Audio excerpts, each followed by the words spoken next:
Ils se sont retrouvés pour se parler, pour que chacun déverse son cœur. Mais même dans cette causerie entre deux personnes, où normalement Dieu n'est même pas invité, la Bible dit, Dieu était attentif à ce qu'ils disaient. Il les écoutait. Je me suis rendu compte que finalement, notre Dieu, c'est celui qui tient compte même de nos conversations. Je me rends compte que ce n'est pas la seule fois où Dieu s'intéresse à la conversation de deux personnes qui le servent. Rappelez-vous que sur le chemin d'Emmaüs, la Bible déclare deux disciples quittaient Jérusalem pour Emmaüs. Ils étaient en train de se plaindre l'un à l'autre. Le Seigneur s'est intéressé à cette conversation. Mais j'aimerais dire à un enfant de Dieu que Dieu s'intéresse à cette conversation que tu tiens souvent avec le frère. Cher enfant de Dieu, ton service pour Dieu ne sera jamais vain. La justice pour laquelle tu travailles ne sera jamais vaine. Pourquoi? Parce que Dieu s'est juré par sa propre autorité qu'il fera désormais la différence. Comment Dieu fait-il la différence? C'est Dieu qui parle à Moïse. Il dit désormais, vous verrez la différence que je fais entre le peuple d'Égypte et le peuple d'Israël qui est le mien. La différence, c'est quoi? C'est qu'il peut arriver un temps où tu es oppressé. Il peut arriver un temps où tu as l'impression que tu ne comprends pas ce qui t'arrive. Combien d'enfants de Dieu ne sont-ils pas dans une période de la sorte? Avec tellement de questions. Mais Seigneur, pourquoi je te sers finalement? Pourquoi je prie? Pourquoi je jeûne? Pourquoi je viens à l'église? Pourquoi je vais en retraite? Pourquoi j'adore? Pourquoi je lis ta parole? Pourquoi j'ai étudié? Pourquoi je me suis marié? Tellement de questions parfois que les enfants de Dieu se posent. Pourquoi je suis né dans cette famille? Pourquoi je suis né dans ce pays? Attendre l'exécution des 10 plaies, ce n'était pas une chose facile. Pharaon a résisté. C'est comme un enfant de Dieu qui est là. Ça fait combien de temps que tu pries pour ce sujet? Ça devient comme des plaies. La première plaie, la deuxième, la troisième. Tu te poses la question, mais jusqu'à quand je serai exaucé? Jusqu'à quand ce combat va continuer? Jusqu'à quand cette situation va demeurer?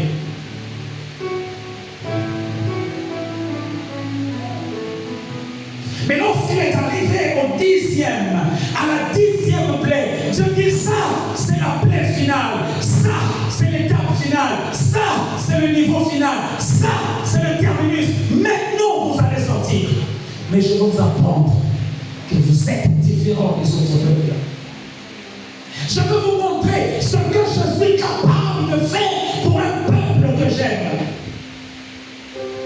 Cher enfant de Dieu, prépare-toi parce que Dieu est sur le point de te montrer ce qu'il est capable de faire pour toi qu'il aime. Ce qu'il est capable de faire. Ce qu'il est capable de faire. La Bible déclare. Il dit, aujourd'hui, tous les premiers-nés, en commençant par le premier-né du Pharaon, jusqu'au premier-né du bétail, l'Égypte va pousser des grands cris, tel qu'il n'en a jamais eu. Je vais terroriser l'Égypte en une seule nuit. Ils vont pousser des cris que vous avez poussés pendant 400 ans. Je vais vous venger en une nuit. 400 années de souffrance. Bien-aimé, lorsque je lisais ce texte, le Seigneur était en train de m'expliquer qu'en réalité, Dieu était en train de tirer vengeance sur l'Égypte pour tout ce que l'Égypte avait fait sur Israël. C'est le Pharaon qui avait ordonné que les enfants des Hébreux soient tués. Rappelez-vous, lorsque Moïse n'était qu'un enfant, c'est de justesse qu'il a échappé au carnage. Dieu voyait tout ça. Dieu savait qu'il y avait un jour. Dieu savait qu'il y avait une nuit où je tirerai vengeance pour mon peuple. Je tirerai vengeance pour mon peuple.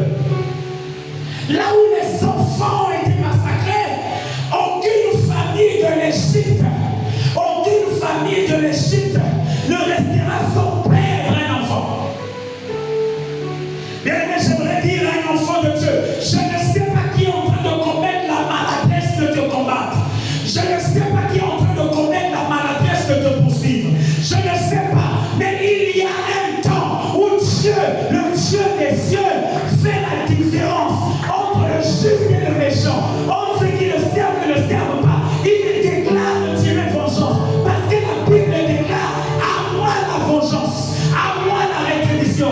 Celui qui dit à moi la vengeance, il sait nous venger. C'est la première des choses. Tu comprendras que Dieu fait la différence entre le juste et le méchant, entre celui qui sert et celui qui ne sert pas. Parce que le juste et celui qui sert, Dieu les venge. Voilà pourquoi, cher enfant de Dieu, s'il y a une erreur qu'il ne faut jamais commettre dans ta marche, ne combats jamais celui qui sert Dieu.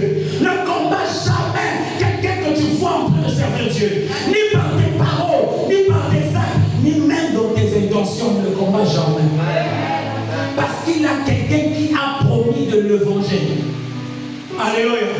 Parce qu'il a quelqu'un qui a promis de punir tous ceux qui lèveront le doigt contre lui. Ne combat jamais. Quelqu'un qui passe son temps à rechercher la justice de Dieu. Il refuse de vivre comme tout le monde. Il refuse de vivre dans la compromission comme tout le monde. Si vous touchez à sa vie, quelqu'un va le venger. Quelqu'un va le venger. Parce que Dieu a dit, je ferai cette différence. Il doit avoir cette différence. Dieu a marqué du sceau la tête de tous les justes. Dieu a marqué du sceau la tête de tous ceux qui font avancer son œuvre. Ne les touchez pas. Quel est l'impact de l'onction dans la différence que Dieu veut faire? Élevé ce matin, retiens une chose capitale pour ta marche avec le Seigneur, c'est que l'onction fera toujours la différence. Vous savez, il y a un moment donné dans la vie où tout ce qui est humain devient tellement limité. Ce qui est humain, c'est quoi? La belle voix, la manière de parler, la beauté, la prestance, tout ça là. Quand vous arrivez à un certain moment, ça s'avère tellement limité. Tellement limité. À un moment donné, la beauté peut même vous donner l'impression de vous propulser. À un moment donné, vous aurez même l'impression que parce que vous êtes beau, parce que vous êtes belle, la terre est en train de tourner autour de vous. Vous aurez cette impression-là. Dieu doit faire la différence entre toi et le reste du monde par la qualité de l'onction qui le reste de ta vie. Lorsque tout pourra te lâcher dans la vie, la chose sur laquelle tu peux continuer à t'appuyer, c'est l'onction qui vient sur ta vie. Alléluia.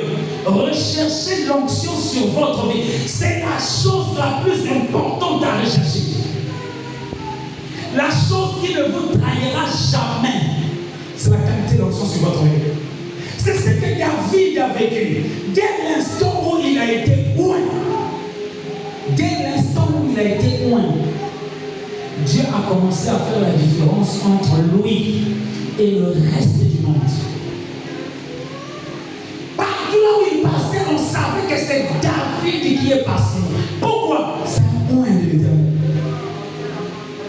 Quand David a joué à la harpe, on sait que c'est David qui a joué à la harpe.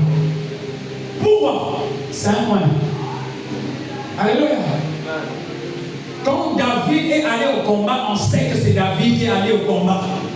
On dira qu'il a tué ses 10 000. Pourquoi? Parce que c'est un oint.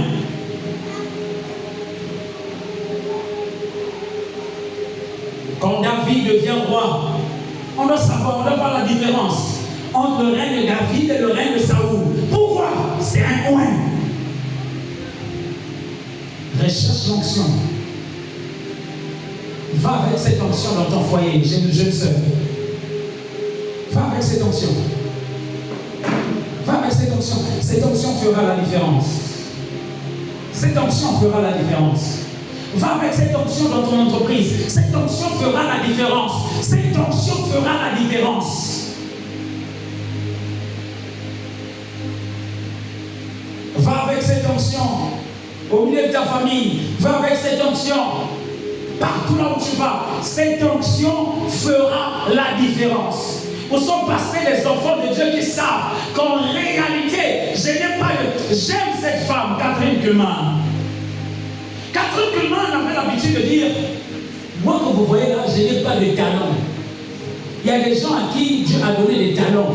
Ils ont une belle voix. Il dit, moi, je n'ai aucun. Ni ma voix est belle, ni rien. Je n'ai aucun talent. Tout ce que j'ai, c'est l'onction. Catherine lui-même reconnaissait, il dit, je n'ai aucun talent. Je n'écris pas bien. Il n'y a rien que je fais bien normalement. Rien. Mais dès que j'avais compris ça, je me suis mis à rechercher l'onction. Il dit, mais aujourd'hui, même si je décide de chanter, vous allez l'écouter. Avec ma voix.